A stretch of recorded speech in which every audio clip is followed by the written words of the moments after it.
Hello, happy Wednesday, dear patrons and public. I have today for you, I have another contemplation, a meditation to share with you. I have been studying Zen Buddhism mindfulness practices to just kind of fill in and enlarge the scope of mindfulness and embodied mindfulness that I've been studying lately. And and also, I was in a workshop with Resma Meniken, and in doing the racial and white body supremacy learning of how that lives in my body, I've been hearing the feedback from many different places. Definitely, I heard it in Resma's workshop and in his book, My Grandmother's Hands, that white people center themselves in relationships and in things. So that was kind of living, um, percolating inside me. And the Zen Buddhist mindfulness too deals with being aware of that, centering yourself. And so my heart started questioning, like, well, if you don't center yourself, how do you not center yourself? Or how do you, um, what, I don't know how to even explain it. It's just inside me. I was just kind of like, how does that work? How, because of my healing journey, I'm used to centering myself because I was often in pain. And so that drove and kind of was the gas that fueled the seeking for health and for healing. And so as that diminishes, and as I intentionally work to take down that centering of myself in relationships, um, yeah, was kind of like, well, how does that work? And how do I, when I do need to focus on something about myself, and then how do you like do that and let it go as well? And what came up in my heart, in my imagination, was an image of a flower.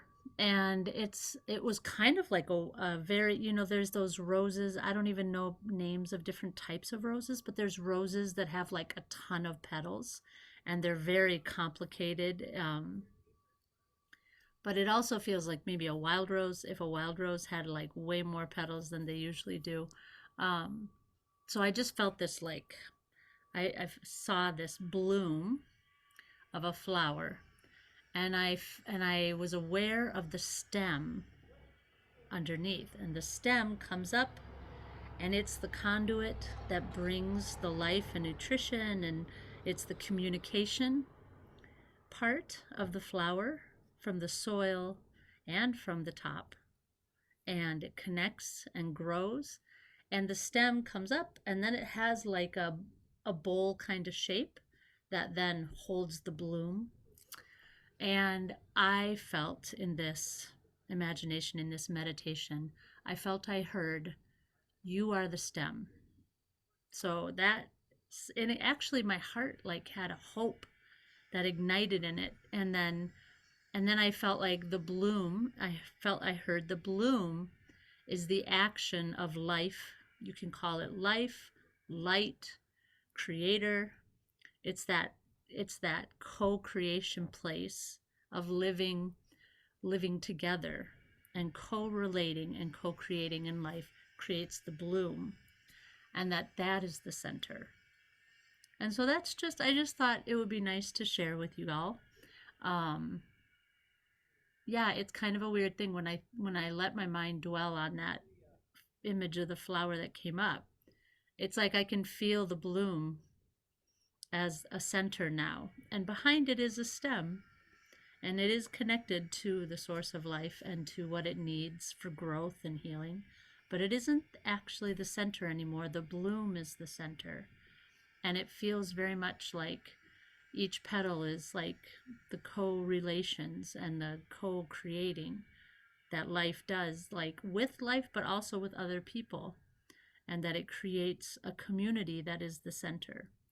And so, what that said to me is that when I'm not alone, when I come into the presence of another, that I am one of, I am not the only one.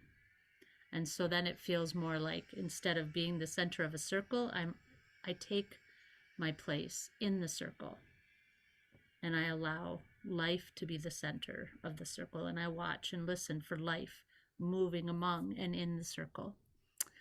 So that is my Wednesday giving of a meditation contemplation possibility for you. And if you try this contemplation, if it resonates with you, let me know. I would love to hear if it has life for you as well, because it's still in there. It's still working on me. So that's kind of fun. See you. Thank you.